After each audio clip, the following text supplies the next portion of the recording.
பணத்துக்கு நான் கட்ட வேண்டிய இழுத்து குழப்பம் நடத்துக்கிறேன் சார். ₹1 இந்த நீ கேட்ட ₹1 அதை கொண்டா. You don't worry சீனு, நான் உனக்கு மாசம் ₹2000 சம்பளம் பிக்ஸ் பண்ணிருக்கேன். Be happy. My sweet little daughter, விருந்துக்கு ஏற்பாடு பண்ணுமா? ₹1 கொடுத்துட்டு போறாரு. சிக்னல் பிச்சைக்கார கூட ₹1 வாங்க மாட்டான். ரொம்ப வித்தியாசமான அப்பாவா இருக்கிறாரு. ஆமா, நீ என்ன அவர் போட்ட முதல் குட்டியா?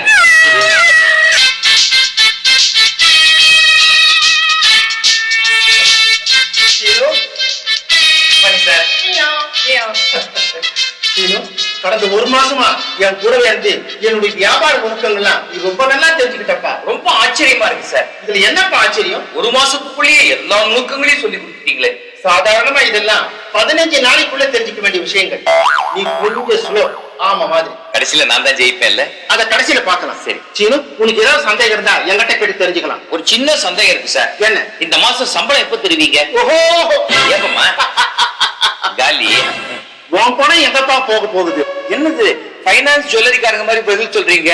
நாங்க என்ன கமிஷன் ஆபீஸ்ல உட்காந்து அப்ளிகேஷன் ஃபார்ம் எழுதி கொடுத்து பணத்துக்கு எதிர்பார்க்க முடியுமா? கொடுத்துறேன்ப்பா. கொடுத்துருங்க, இல்லாட்டா நாங்க செலவழிக்கிறதுக்கு எங்க போவோம் பணத்துக்கு? சீனு, பாம்பேல இருந்து என் ஃப்ரெண்ட் வேலாயுதன் ஒருத்தன் 32 கிரவுண்டோட ஒரு ஆளை அனுப்புறாங்க. ஓகே, அதை வாங்கி பீரோல வச்சிடுறேன்.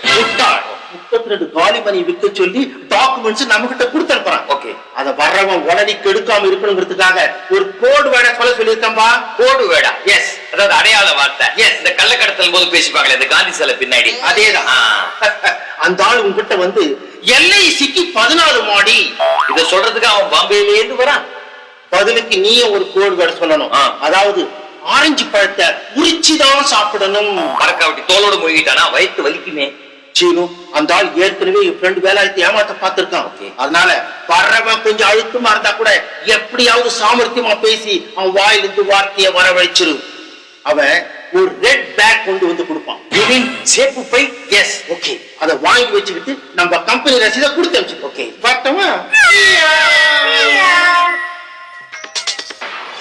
பாம்பேல இருந்து ஒரு பார்ட்டி வரான், சேப்பு பை கொண்டு வரான், கோடு வேடு சொல்றான், LICய உரிச்சுதான் சாப்பிடணும், ஆரஞ்சு பழத்துக்கு 14 மாடி. ஓகேடா சீனு.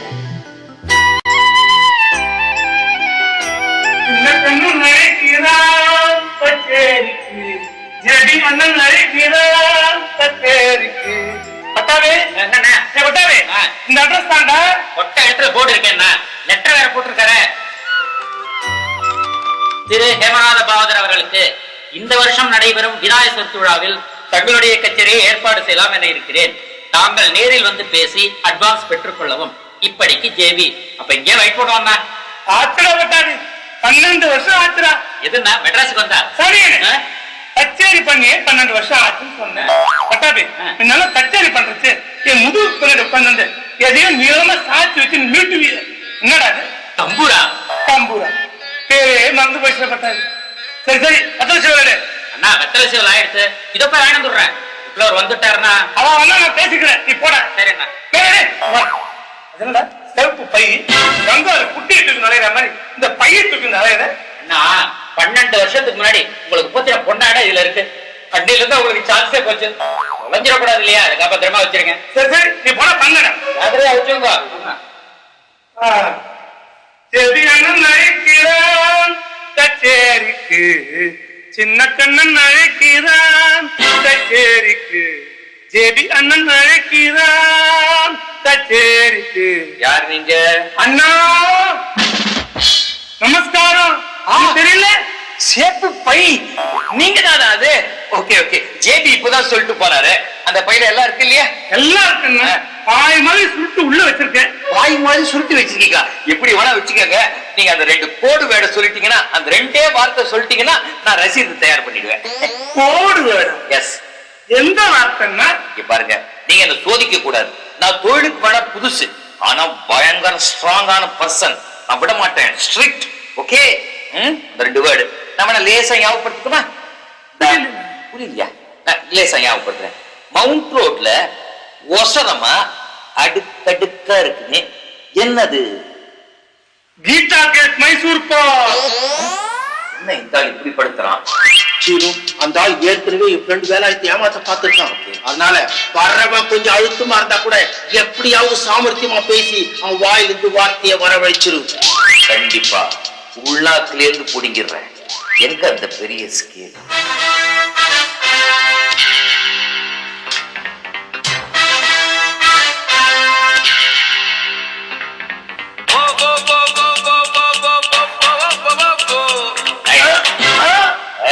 கேட்கிற கேள்விக்கு ஒழுங்கா பதில் சொல்லணும், இல்ல பிச்சிடுவேன்.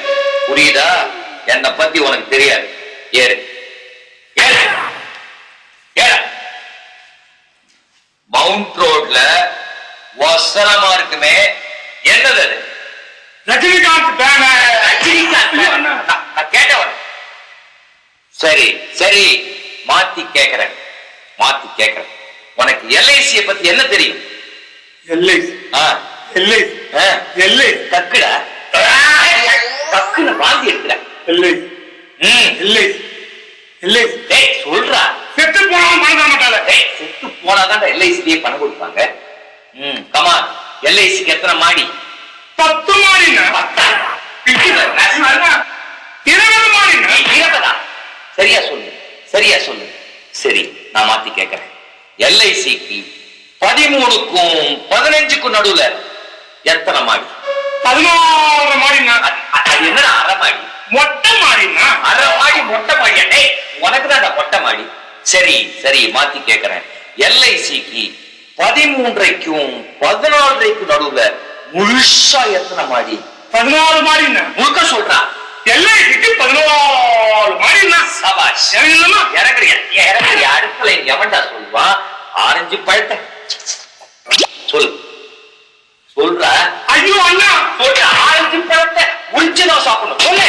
அப்படித்தான் சாப்பிட்டு இருக்கேன். சொல்லு முழுக்க. அதுதான் அடிக்கிறேன். சொல்லு. ஆரஞ்சு பழத்தை உரிச்சுதான் சாப்பிடணும். சபாஷ். இரு, ரசீது தயார் பண்ணி கொண்டேன். பலாப்பழத்தை சொல்லையா சாப்பிடணும். எலுமிச்சை மாட்டை பிழிஞ்சு சாப்பிடணும். மாம்பழத்தை அமுக்கி சாப்பிடணும். திராட்சை பொட்டையோ சென்னையை ஏமாத்திட்டானே.